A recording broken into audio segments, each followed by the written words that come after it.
Hey guys, this is my 96 Ford E350 club wagon, and I got some rust here on the quarter panel, and I've already fixed the floor under the driver's seat, and that wasn't as bad as I thought, so hopefully this is even easier to do.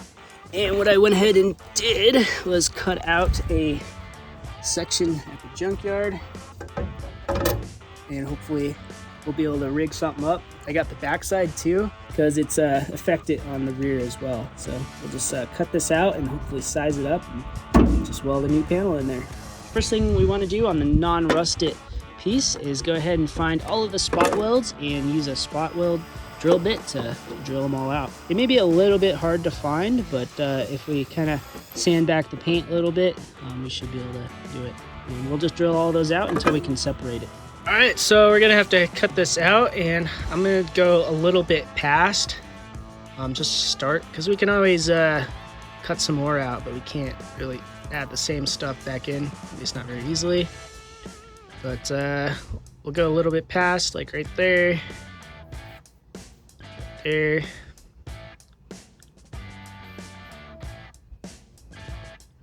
Maybe down to there. And I want to try to make my cuts as straight as possible.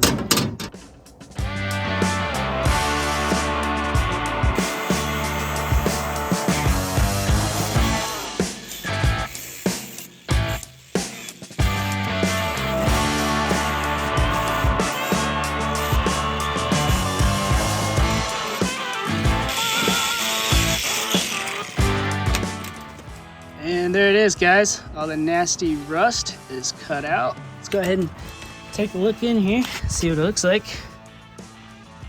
And that does not look too bad. A little bit of rust on the side, just mostly surface rust. I might have to cut a little bit higher, but yeah, let's go ahead and cut about up to like here.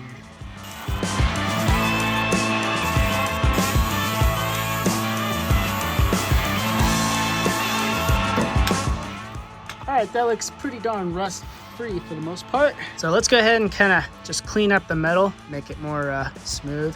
And we'll go ahead and strip the paint off around here on both sides. And also try to get a lot of this kind of sealant stuff out of there, because that's all gonna burn up when we weld. Alright, here it is, all prepped up and cleaned for welding on both sides. And I'll just place this up there. And I'm gonna go ahead and slice the bottom of this off, because we're not gonna need it, and that's gonna help us line it up a little bit better.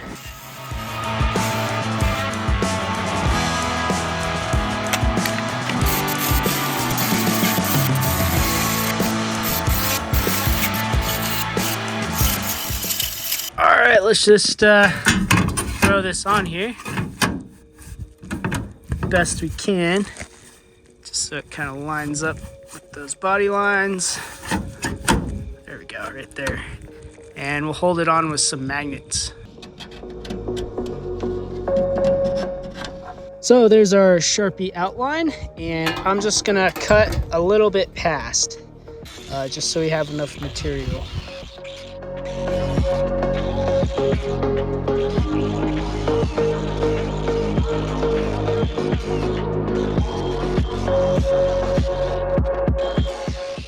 I'm gonna go ahead and strip it mostly all down to bare metal.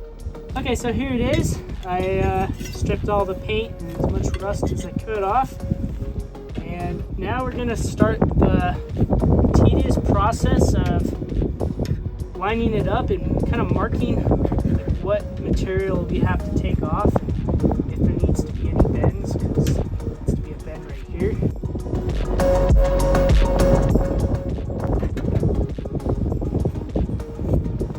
Just go back and forth to the bench, and then sand away some, and then bring it back and remark it, and just keep going back and forth until it's a near perfect fit, at least good enough to weld.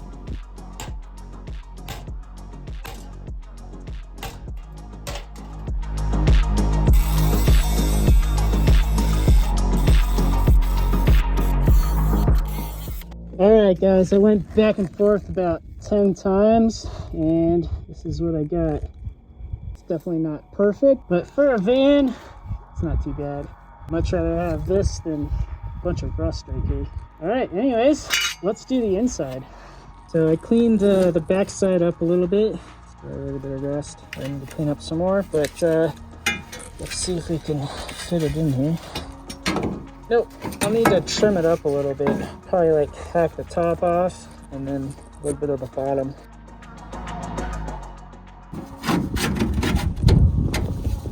You can see that hump needs to line up with this little hump right there. And I have a really bad habit of not actually measuring stuff before I cut, but I think that'll be okay. We'll be able to do something about that, maybe fill it in. But there it is, it's all kind of lined up. It fits pretty good. And let's go ahead and take the Sharpie, make a outline. Now let's go ahead and do a rough cut. Always good to go a little past the Sharpie mark at first. In case you're wondering what tools I'm using, it's just this DeWalt XR grinder, and I'm using a cutoff wheel. Be sure to know the difference between a cutoff wheel and a grinder. Cutoff wheels are not meant to grind. They don't like to have any lateral force, or else they can explode and cause all kinds of problems. Hopefully you're wearing your eye protection. And then I have this Milwaukee angle grinder. Absolutely love this thing. Eats batteries pretty quickly, but it really gets the job done. Got all kinds of attachments. Right now I have a roll lock, so these little sandpaper discs just roll on and off. And I got like wire wheels and stuff I can put on here. Just super useful for metal work. And I have an air one that goes to my compressor, but it's loud and it just eats through the air because my compressor is not quite big enough. But I actually like this one a little bit better. It seems more powerful. All right, so I got it all cleaned up, and I decided I'm not gonna actually like butt weld this because there's really no point, because you don't see it. It doesn't need to be flush, but that's kind of what it looks like. And it just kind of overlaps, and it should weld up pretty nicely. But anyways, guys, I'm gonna try to blow all this out from the inside with some compressed air, and then clean all the exposed metal up with some acetone. And then it's kind of breezy out here, so I'll pull it in the garage and weld it up.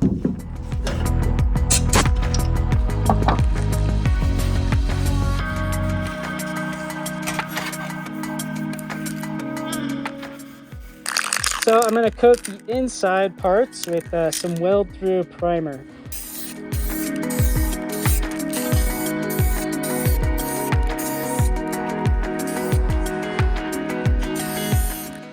Okay, we got the Econoline in the garage. I've actually been working on the window delete, but now it's time to go ahead and weld up this quarter panel. And I got it all on jack stands, these big ones on the frame.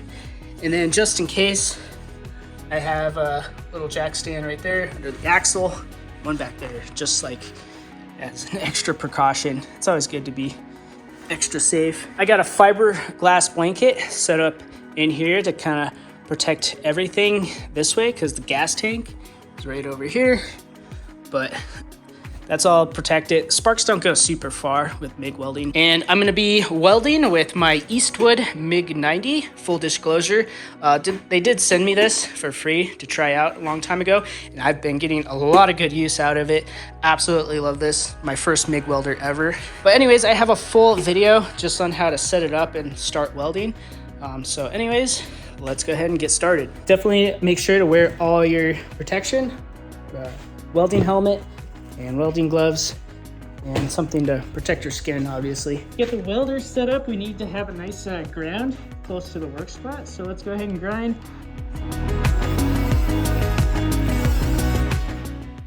Okay, we got clean metals on both sides. So now we can go ahead and connect our grind point. Here is the chart. We're running 023, 7525, and I'm just gonna go off 18 and 270. And I actually have voltage up a little bit higher, just because we're going to be stitch welding, and it's good to turn your voltage up just a little bit, just to make sure we get that nice penetration through the guide panel. Okay, let's start with the back side, and we'll just kind of line it up and tack weld it on.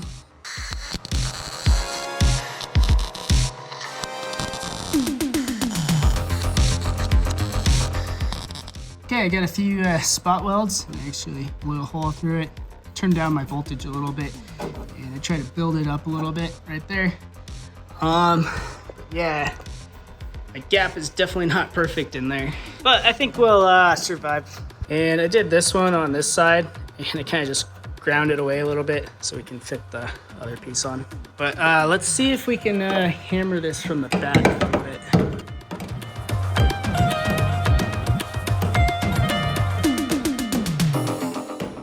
I think we can handle that. But anyways, let's go ahead and spot weld the outer piece on. Definitely try to be a little bit more careful on this one.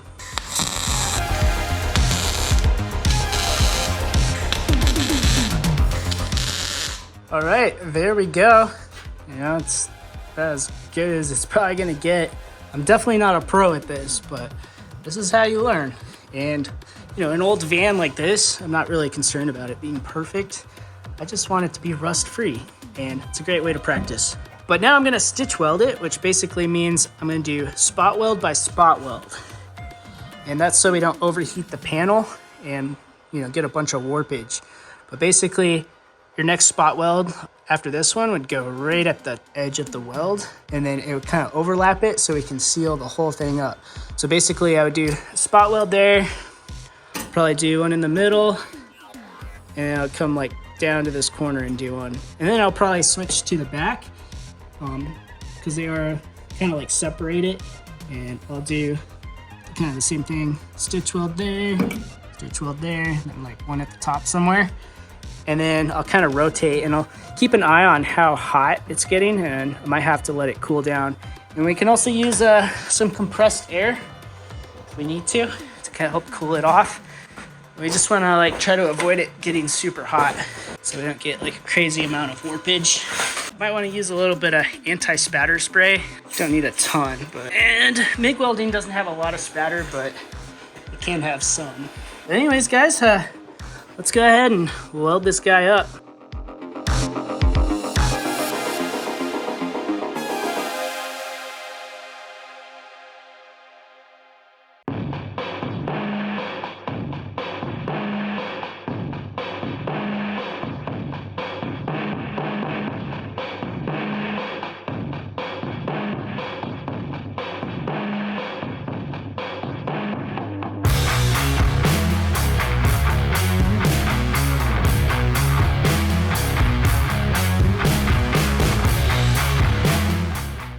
All right, here it is, guys.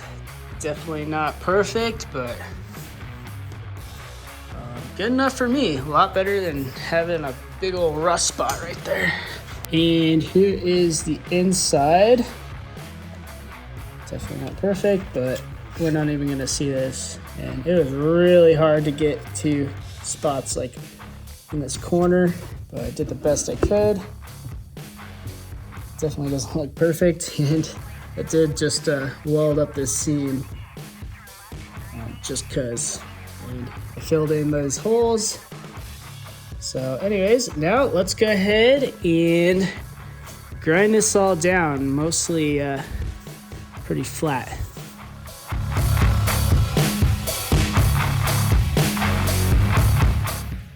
Okay, here it is. Got it all kind of ground down. I didn't grind it like super duper far. Some spots I didn't want to go through the metal because it is only 18 gauge. That's good enough for me, especially when we put the Raptor outliner on there. But anyways, we're definitely not going to want this to rust again. So on the back, I'm going to use some wire wheels and discs on my grinder to go ahead and clean up all of the backside, all those welds back there. I'll probably use this little scuff pad thing I have on my Dremel to get into the tight areas. But then I will use some lint-free towels and clean it up with some lacquer thinner. Just make sure you get all the dirt and junk off of there.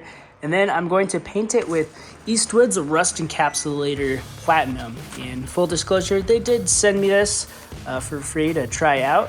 And I've actually been using this exact product even before that. So I just absolutely love it. and it'll really hold up to rust. But anyways, I'll throw the wheel on and roll it outside. So I also don't want it to rust from the inside out. And you can see where we weld it down there behind the driver wheel well. And all this white stuff is like just ash. It just kind of comes right off. Some painting prep definitely won't hurt. And I do have this brush.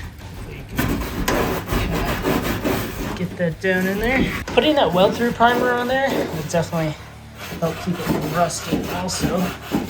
And I'll try to wipe that up best we can. And it's about as good as we're gonna get. Eastwood's internal frame coating, love this stuff. Converts, encapsulates, and seals rust on internal frame surfaces. Has phenolic resin with a zinc additive, that's really important, and eliminates future corrosion. And it's designed for spraying inside like frame rails where you can't really clean all that well. But it comes with this 360 sprayer, and I just have it taped to this little magnetic thing just to be able to like steer it around where I need to a little bit better. But I'll go ahead and shake this up and spray it in. Before I paint it, I might go ahead and put a little bit of metal filler in here just to kind of like hide all the little imperfections. And these little spots I just get in with a wire wheel to get them really clean. Make sure you prep it first and follow the instructions.